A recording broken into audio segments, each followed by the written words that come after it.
Paz do Senhor, meus irmãos, chegamos na lição número 2 da revista Conectar, a revista dos jovens da editora Betel, quarto trimestre.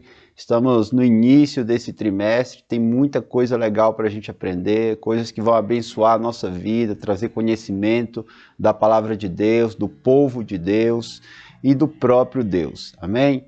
Bom, para essa temática proposta pela Betel, eu estou usando esse livro aqui, como minha fonte bibliográfica, além da palavra de Deus, é claro, além da revista. Então, eu estou usando esse daqui, tá? História de Israel, é um panorama, tá? Histórico de Israel. Ele é muito indicado para estudantes de teologia, quando está trabalhando a disciplina de História de Israel. E aqui, né, tem uma fonte bem plausível para a gente, tá? Algo que não é uma linguagem complexa, mas que traz um conhecimento que possa agregar às nossas aulas, tá? Bom, o autor é o Antônio Renato Gusso, tá? Esse livro você pode comprar pela internet, você pode ir até uma livraria também, tá? Ele é bem popular no meio acadêmico. É claro que existem outras fontes, tá? Mas é o que eu estou utilizando aqui, tá bom? Os irmãos fiquem à vontade para consultar outras fontes bibliográficas que possam enriquecer sua aula. Vamos à nossa lição. Aqui inicia a monarquia de Israel. E aqui, como monarquia, nós temos um rei, é claro. E esse rei é o rei Saul. O rei Saul é o rei que passa por um estágio de transição. O que é esse estágio de transição? Estágio de quem? Da transição do período dos juízes para o período da monarquia. Então, o rei Saul é o rei da transição. Amém? Bom, o outro ponto é que a atuação de Saul, ela se deu assim muito parecida com aquilo que os juízes já faziam antes. O que mudou foi o seguinte: agora, com o rei Saul, nós temos um povo que está unido a uma pessoa, a um líder. Então, todas as tribos estavam centralizadas em um líder. É claro que Saul deixou também as lideranças tribais, mas agora havia todo o Israel, todas as tribos estavam recorrendo a um só líder, tá? O que não acontecia no período dos juízes, porque no período dos juízes nós tínhamos juízes trabalhando apenas para uma tribo, duas, três tribos, ou seja, em regiões distintas. Agora não, nós temos um poder central, no caso o rei, que centraliza essas tribos, ok? O outro ponto é que Saul, ele era um militar, né? Ele atuava como um militar e ele fez muito pouco para uma questão política, para uma questão mais interna. Então, Saul teve 40 anos de reinado em guerra. Saul foi um grande militar, um grande rei que tinha na sua conduta e devido à situação que ali estava, a guerra. Então, Saul era um rei que viveu ou governou em guerra, tanto que morreu em guerra. O outro ponto que a gente tem que tratar é que Saul, com poucos soldados, ele libertou a parte central de Canaã dos filisteus. Ali no início, Saul teve grande êxito, por isso que ele ganhou grande visibilidade, porque ele teve, claro, ele tinha a unção de Deus, ele tinha o revestimento do Senhor, o que capacitou ele a ter a estratégia, a ser um habilidoso na arte da guerra. Então ele consegue libertar Israel ali em Canaã, na parte central dos filisteus, que estava sendo dominada por eles. Então ele teve sucesso aí no início, sim, tá? E nós vamos ver como se deu isso. Outro ponto é que ele não desenvolveu uma máquina administrativa, burocrática, né? Ele viveu mais em prol mesmo da guerra. Não tinha os ministros, não tinha, sabe? Ele deixava as lideranças tribais trabalhando e ele tinha ali apenas a guerra, né? Soldados, militares e constantemente lutando, sempre em combate, tá? Outro ponto é que ele não possuía um grande harém, tá?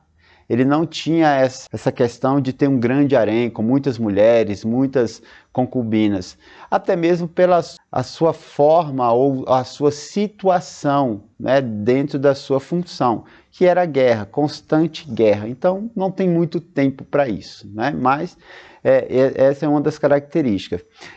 Ele não contava com muitos oficiais para auxiliá-lo. No caso, ele tinha Abner, ele tinha o seu filho o Jonatas, ou seja, ele estava sempre, tanto que ele morreu com os filhos, né, em combate. Então, ele não tinha um grande conselho para auxiliá-lo, como Davi teve, como Salomão teve, tá bom? Outro ponto é, ele não morava num palácio, ele morava num castelo, tá? Ou numa fortaleza, também é a mesma coisa, tá? E ele teve um reinado em guerra, como eu já falei para os irmãos, eu deixo a referência aí, 1 Samuel 14, 52, que remete exatamente isso, um reinado em guerra. O tópico 1 diz o seguinte, quem era Saul? Bom, Saul era da tribo de Benjamim, o que já contraria aquilo que é a promessa de Jacó, né, para Israel, de que o cetro, ou seja, a monarquia viria da tribo de Judá. Mas vamos seguir em frente, né? Saul pertencia à tribo de Benjamim. Uma das características que destacava Saul no meio de Israel é que ele era de boa aparência, né? de porte físico avantajado, ou seja, alguém que chamava atenção entre todos os outros. E aí 1 Samuel 9,2 diz o seguinte, este tinha um filho, Quis, tinha um filho, cujo nome era Saul, moço e tão belo que entre os filhos de Israel não havia outro homem mais belo do que ele. Desde os ombros para cima sobressaía a todo o povo. Ou seja, era o homem mais bonito, era o homem com a melhor estética, que melhor se destacava. E isso atraía as pessoas, isso trazia um certo conforto, segurança para aquelas pessoas, né? de ter alguém, né, esteticamente belo. Isso está muito patente na vida das pessoas, tanto no passado como atualmente. Né? A estética ela é muito importante, a estética ela abre portas, a estética faz isso e aquilo, só que Deus não enxerga estética, ele enxerga o coração do homem. Esse foi um critério para escolher o segundo rei de Israel. E os irmãos sabem disso, e nós vamos ver isso na outra lição, a lição número 3. Seguindo adiante, o tópico 1.1 diz o seguinte, a família de Saul. Bom, Saul, o significado do nome Saul é pedido a Deus. Saul, ele era um jovem que estava cuidando de jumentos, sua família trabalhava com jumentos, e os jumentos debandaram e ele estava atrás de jumentos. Essa é uma diferença do próximo rei para esse rei. O próximo rei cuidava de ovelhas, esse rei cuidava de jumentos. E ele atua de que forma? Como é que vem o chamado de Saul? Saul, procurando jumento, encontra com Samuel. Samuel profetiza. Então, há uma grande diferença. Davi, que é a próxima lição, estava lá cuidando de ovelhas e ele foi chamado para ser ungido. Saul estava procurando jumentos e teve um encontro com o profeta e recebeu a unção. Então, há uma distinção entre essas pessoas e aqui nós podemos tirar muitas lições em relação a isso. Ele casou-se com Ainoã, primeiramente, a primeira mulher dele foi Ainoã. Seus filhos, os que mais se destacaram, os que tiveram mais visibilidade, entre os homens foi Jonathan, e entre as mulheres Mical, que foi a esposa de Davi. Ele morreu com os filhos na batalha contra os filisteus. Essa é uma das informações que nós encontramos lá em 1 Samuel 31:6, tá? Quando ele morre com seus filhos. Nós encontramos também a descrição de todos os seus filhos, né? Em 1 Samuel 31:2, 3. Né? Então tudo isso arremete a Saul e a sua família. No tópico 1.2 diz o seguinte, um homem de guerra. Bom, Saul era um homem guerreiro, um rei que só viveu, reinou em combate, constantemente em combate. Libertou o povo de grande parte dos seus inimigos, isso foi um dos grandes feitos de Saul, porque se ele não tivesse feito isso, o povo não teria paz, não prosperaria. Mas aqui nós vemos que uma dos critérios, uma das demandas, né, que o reino exigia, o povo exigia, era a libertação dos inimigos. Ele foi carrasco dos filisteus, os filisteus sofreram na mão dele, porque fizeram o povo de Deus sofrer. Os amalequitas, os amonitas, os edomitas, todos estes, Saul foi bem enfático, né, em combatê-los, e ele teve sucesso. O tópico 2 diz o seguinte: os altos seriam os altos, né, e baixos da vida de Saul.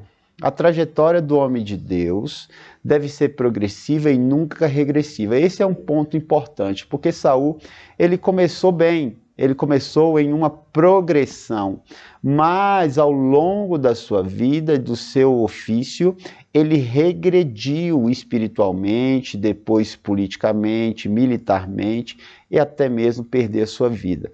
Então esse é um ponto muito sério. Perder a essência das origens.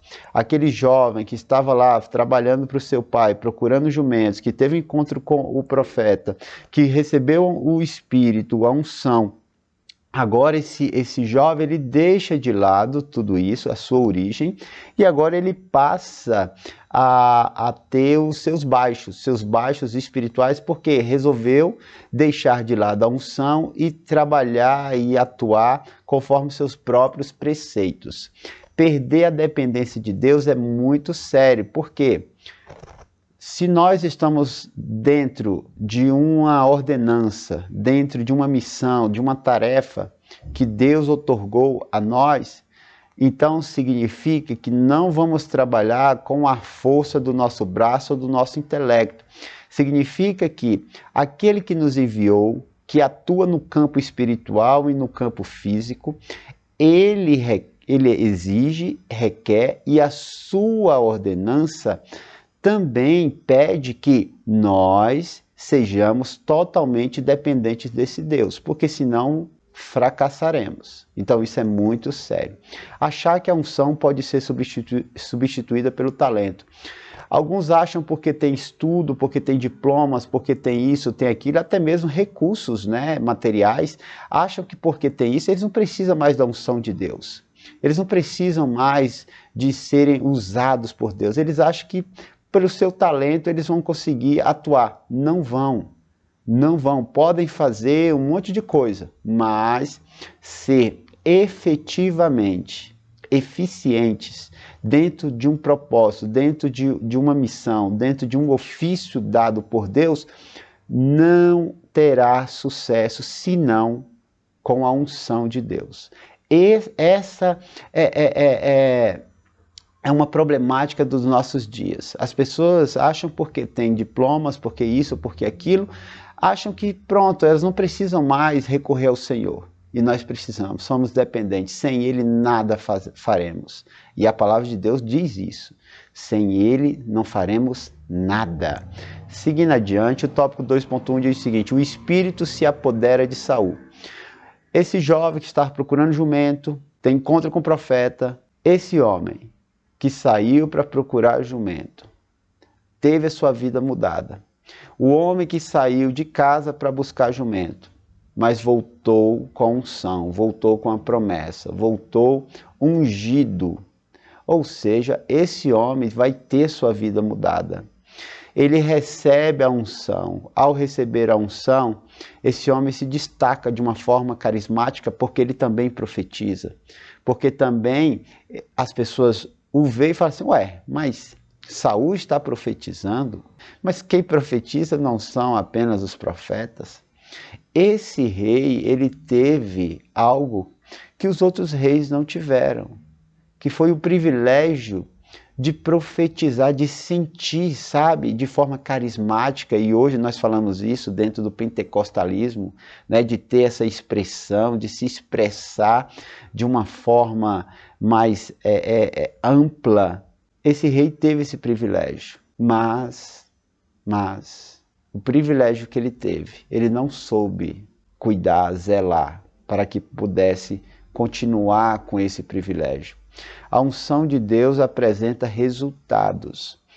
Assim que ele assume a monarquia, começa a haver resultados. Ele começa a ter batalhas e vencê-las. Ele consegue expulsar os inimigos. Ele consegue êxito.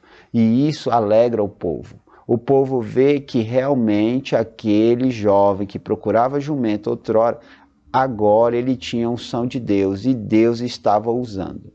Esse é um ponto muito importante. A unção de Deus, ela vai trazer resultado.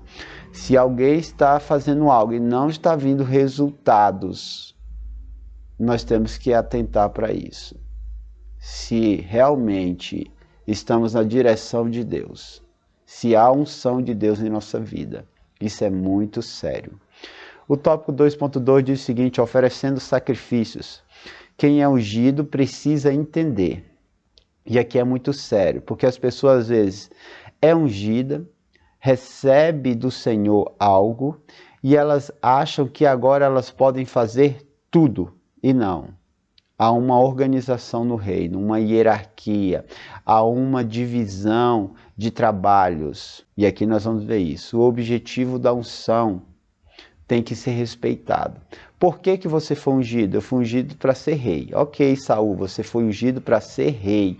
E o que que você vai fazer, Saul? Bom, governar o povo, politicamente, economicamente, socialmente e militarmente. É isso que você vai fazer, Saul? Sim, é isso. Ok. E o que que você vai fazer, Samuel? Eu vou trabalhar a parte espiritual do povo. Eu vou conduzir o povo espiritualmente. O que que você vai fazer no seu dia a dia? Eu que vou sacrificar. Eu que vou clamar a Deus. Eu que vou buscar a resposta de Deus. Eu que vou falar ao povo sobre os seus atos. Então, há uma distinção entre poderes eclesiásticos, poderes políticos. Saul foi um homem ungido para governar politicamente o povo, e não religiosamente, espiritualmente.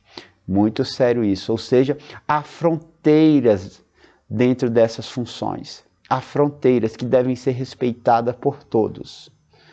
Até onde vai as suas atribuições? Até onde vai o seu mandato? Onde o Senhor está te mandando? Até onde? Eu não posso interferir no ofício do outro.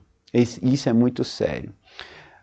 Saul é conhecido também como aquele que usurpou a função sacerdotal. Eles estavam esperando para sacrificar. Samuel demora.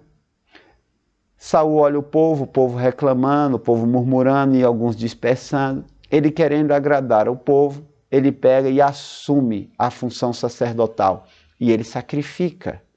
Quando Samuel chega, ele já tinha feito todo o trabalho litúrgico. E Samuel diz a ele: olha, por que tu fizeste isso? Hoje mesmo o Senhor poderia confirmar o teu reinado perante esse povo, mas tu agiu de forma tola. É melhor obedecer do que sacrificar. Essas foram as palavras de Samuel para Saul. E ali o Senhor o rejeitou. Então isso é muito sério, muito sério.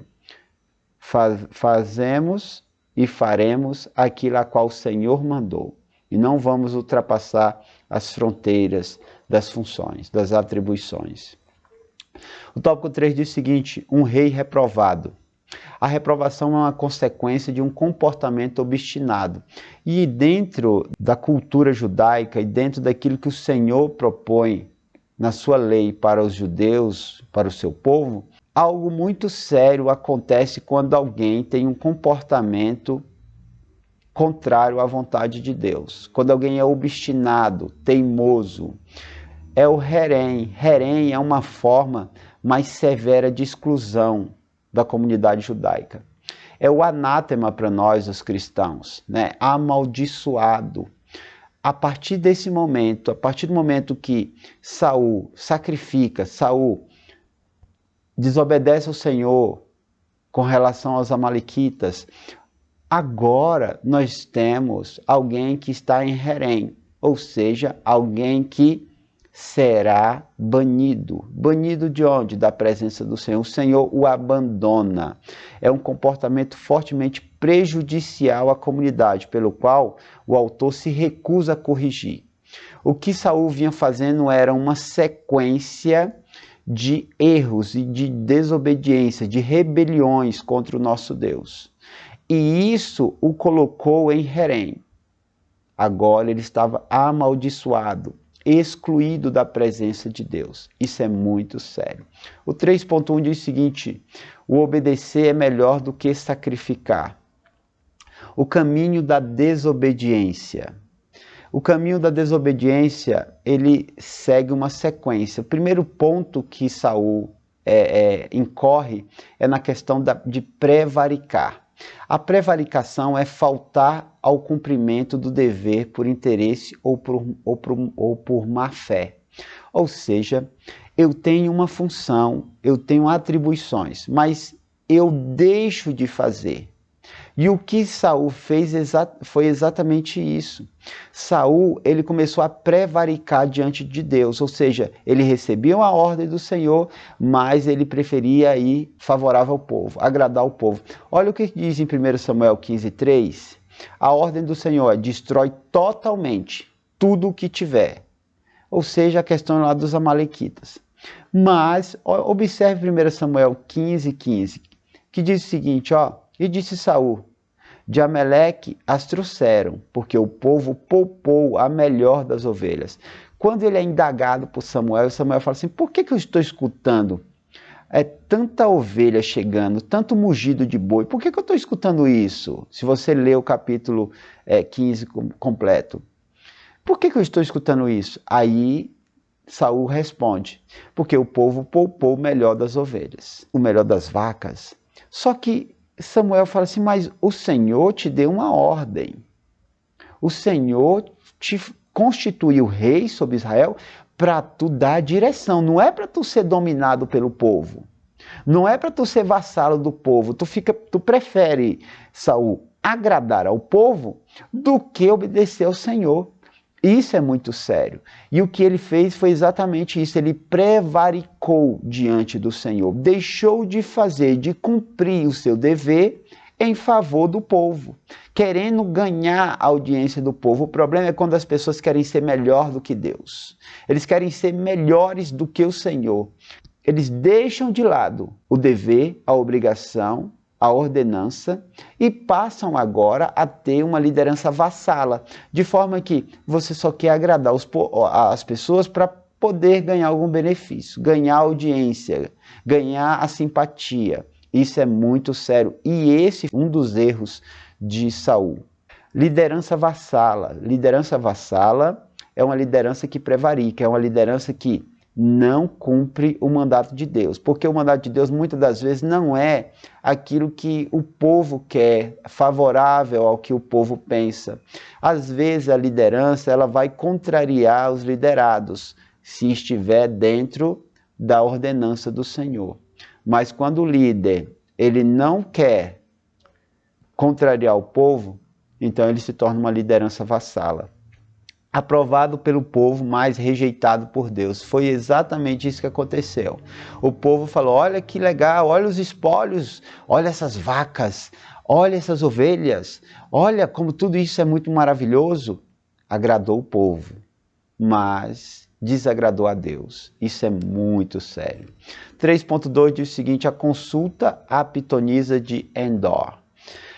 A pitonisa, essa palavra pitonisa, ela vem lá da mitologia grega, na antiguidade, que a mitologia diz que Hera envia uma grande serpente, e essa serpente ela surge ali da lama, né, da terra, da lama, para perseguir uma das deusas, enfim, é mãe de Apolo. E aí essas pitonisas, elas ganhou esse nome por serem mulheres que tinham uma habilidade de adivinhar, de ter adivinhações. E aí elas faziam consulta aos mortos, consulta a vários tipos de deuses para poder satisfazer as pessoas que ali chegavam.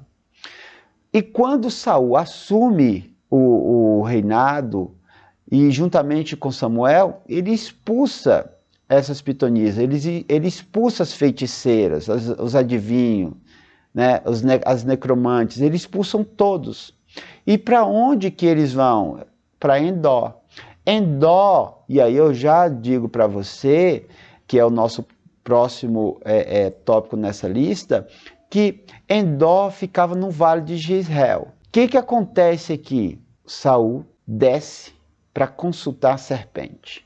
Saul desce para consultar alguém que não faz parte do propósito de Deus, que anda em caminhos distintos, contrários ao Senhor. Então, olha só que ponto interessante. O povo de Deus, os líderes, sempre subiram montes para falar com Deus. Mas Saul desce ao vale de Jezreel. E ao descer o vale de Jezreel, ele vai procurar uma pitonisa. Vai procurar uma necromante. Esse vale de Jezreel é o vale de morte, é o vale de derrota. Foi lá que Jasbim perdeu a guerra. Foi lá que Débora e Baraque tiveram vitória sobre os inimigos. Mas quem morava lá, quem estava lá, eram os carros do rei Jasbim. Então, isso é muito sério. Descer ao vale do inimigo para consultar vai trazer derrota. Isso trouxe repulsa, a repulsa de Deus. Porque ele continuava errando, e errando cada vez mais. Mas por que ele foi buscar em Endor essa pitonisa? Ele foi buscar porque o Senhor já não falava com ele. O Senhor não falava com ele em sonhos, o Senhor não falava com ele pelos sacerdotes, o Senhor não falava com ele pelo Urim Tumim, não falava mais. E ele entra em desespero, porque os filisteus estão ali, haverá uma batalha. E ele entra em pânico. E ele fala entre os seus servos, olha, me ache uma pitonisa para que eu possa, uma necromante, para que eu possa consultá-la. E ele já tinha uma resposta, na hora. Já fala, olha, lá em Endor tem uma. E ele vai, se disfarça de noite, coloca uma capa e vai procurar essa pitonisa. Isso é muito sério. Ele perde a noção de tudo. E aqui eu vou fazer uma análise com os irmãos de 1 Samuel 28 no último slide. Tá? Desespero por Deus não falar, porque ele está em Herém, ou seja, ele está anátema, é um amaldiçoado, já não está com Deus e Deus não está com ele. E aqui nós encontramos o homem sem Deus é enganado, e ele foi enganado por uma pitonisa, por alguém que não vale a pena. E olha só que interessante. Observe 1 Samuel 28, olha como o texto é colocado. O texto narra uma situação. E olha só, e o rei lhe disse a quem a pitonisa, não temas, que é que vês? Ou seja, ele não estava vendo nada. Ela ficou com medo porque ela falou assim, olha, tu és Saul, foi tu que baniu a gente lá do meio de Israel. Não, aí ele falou, não, fique tranquila, não vou fazer nada com você não, só me diga o que você está vendo. Mas antes ela pergunta, quem é que tu quer que desça? Aí ele fala, eu quero que desça Samuel. Ou seja, olha a tática dela, ela já faz uma engenharia social. Quem é que você quer que eu busque? Ah, eu quero Samuel, ok. E ela dá uma... Ok. Então a mulher disse a Saul, vejo deuses que sobem da terra. Olha só, ela já... Por que ela fala isso? Porque ela traz uma ideia que ela tem uma autoridade de ver o divino, de ver aquilo que é espiritual. Então ela ganha, esse primeiro relato é para ganhar a confiança dele. Aí ela começa, ela já sabia o que ele procurava, porque ele disse, se você ler os versículos anteriores, ele já disse isso. Aí ela segue dizendo assim, ó, como é a tua figura? Ele pergunta, Saul pergunta, como é que é a tua figura? Aí ela já sabe, ela conhecia Samuel. Vem subindo um homem, ela não diz o nome, ó, ancião, e está envolto numa capa. Ela descreve Samuel. Por quê? Porque ela já conhecia Samuel. Samuel era um profeta, e quando nós estudamos sobre Samuel, Samuel é um profeta que não ficava preso apenas ali ao tabernáculo. Samuel era sacerdote, profeta que andava por Israel. Ele estava constantemente andando em Israel. As pessoas conheciam Samuel e ela descreve exatamente como era Samuel. E aí fica por conta quem? Quem é que vai dizer o nome? Saul, né? Está envolto numa capa. Aí o texto diz, entendendo Saul, foi ele que deduziu, entendendo Saul, que era Samuel.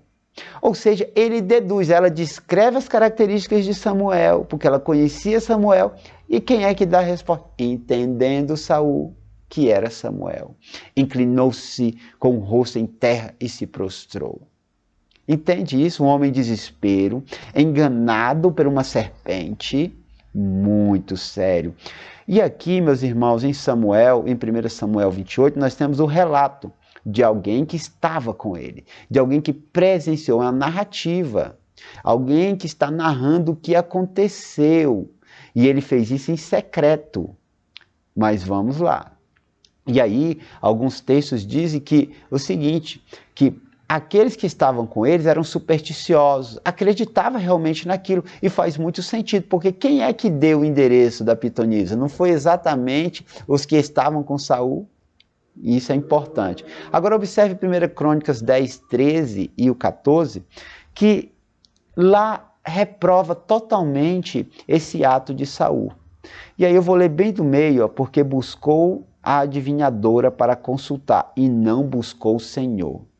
No mesmo texto lá de 1 Samuel 28, já diz que o Senhor não falava com ele de forma alguma. Se o Senhor não falava com ele pelos seus profetas, pelos meios santos, ele ia falar com a pitonisa, alguém que o Senhor estava nas ordenanças do Senhor de não ter no meio do seu povo, esses necromantes. Olha só a incoerência. Então nós temos em 1 Samuel a narrativa de alguém que presenciou, alguém que está narrando uma situação. Já em 1 Crônicas 10, 13, nós temos uma consequência.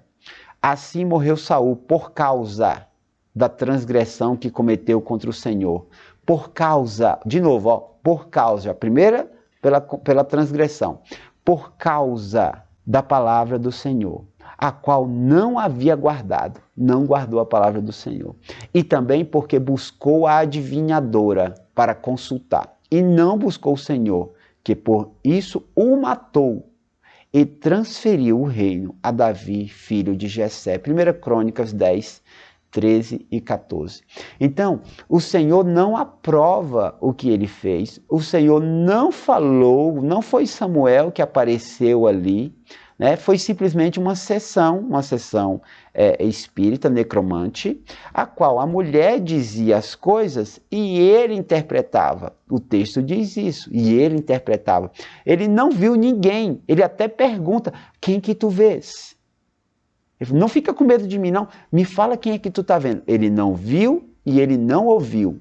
Tudo o que ele tinha de relato era da própria mulher, da enganadora, da pitonisa. Então isso é muito sério, meus irmãos, que o Senhor possa nos guardar, nos dar da sua unção, e que nós possamos guardar essa unção e zelar por ela, que nós possamos aguardar no Senhor aquilo a qual Ele manda e não fazer o que Ele não manda. Também respeitar os limites das nossas funções, até onde vai a minha unção, para que eu não venha interferir naquilo que não é da minha ossada. Então isso é muito sério. Nós precisamos pensar sobre isso cada dia mais. Amém, meus irmãos? Que o Senhor possa te abençoar. Que o Senhor possa usar sua mente, sua boca. E assim você ser um instrumento do Senhor diante de sua classe. E que sua classe seja abençoada neste domingo. Deus abençoe e fique na santa e gloriosa paz do Senhor, meus irmãos.